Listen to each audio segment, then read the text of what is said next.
Hello and welcome to my boss guide series for the Bastion of Twilight, where I've compiled existing information combined with raid testing done on the beta to present these fights in a modern, up-to-date format. Before we get started, if you find this guide helpful, consider dropping a like, subscribing, and sharing this video with a friend. Otherwise, thanks for watching, I hope you enjoy. Halfus Wyrmbreaker is the first boss you'll encounter in the Bastion of Twilight. This fight has two phases, and revolves around the various enslaved Dragonkin in the room. Each one of these Dragonkin will empower him and his enslaved proto-drake with a unique ability. On normal difficulty, a random 3 of Halfus's 5 captured Dragonkin are awakened. On heroic, all 5 of them are awakened. You'll likely want 3 to 4 tanks, 6 to 7 healers, and the rest DPS. The encounter begins with Halfus and his proto-drake as the only hostile enemies. At the start of the fight, the pair of them are very buffed and very dangerous. To debuff the boss, we need to activate the Dragonkin around the room. Each of them offer a kind of counter to the boss's empowered abilities. However, shortly after activating the Dragonkin, Halfus mind controls them and they become hostile. For each of the Dragonkin you take out, they further debuff Halfus, causing him to take 100% increased damage. This effect stacks. So that's the general idea. Let's cover each of the interactions between the Dragonkin and the boss. The Nether Scion increases Halfus's attack speed by 100%. When freed, Halfus's attack speed, hit chance, and damage dealt are reduced by 25%. The Time Warden gives the Proto-Behemoth the Fireball Barrage ability. When freed, slows the fireball's flying speed, making them easier to dodge. Note that on the first round of raid testing, there was no ground effect for this ability, making it kind of tricky to avoid. The Slate Dragon gives Halfus the Malevolent Strikes ability, which is a stacking healing debuff applied to the tank.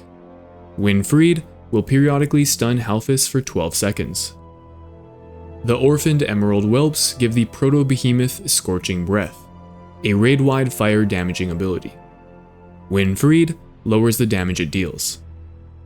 Lastly, the Storm Rider gives Halfus Shadow Nova, dealing raid-wide shadow damage and knocking players back.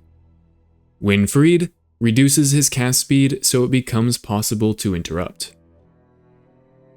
On heroic, we want to release 4 of these Dragonkin at the start of the fight.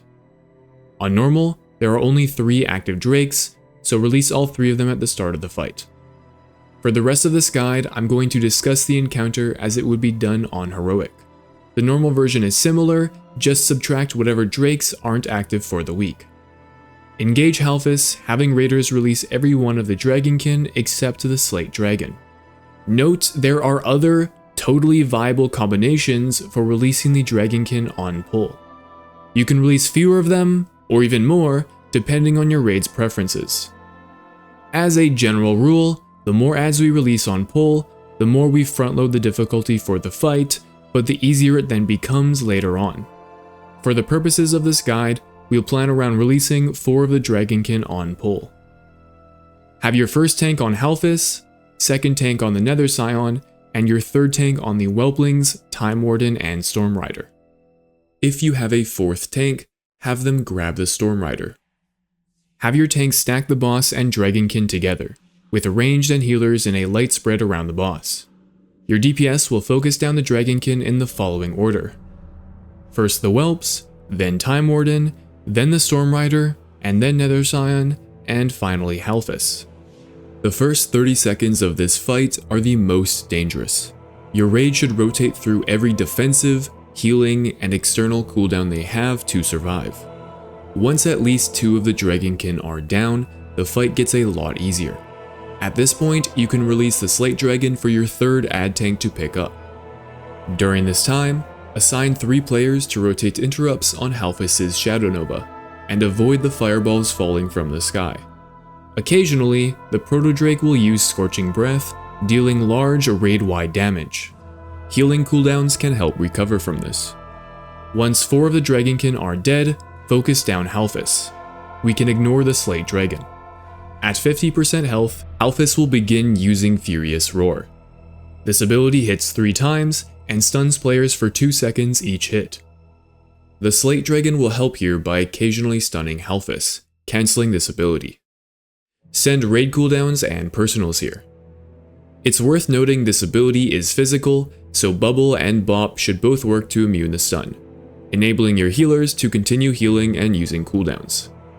Additionally, mages can blink out of the 3rd stun, which is important because they're then available to interrupt the boss in the instance Halfus immediately casts Shadow Nova.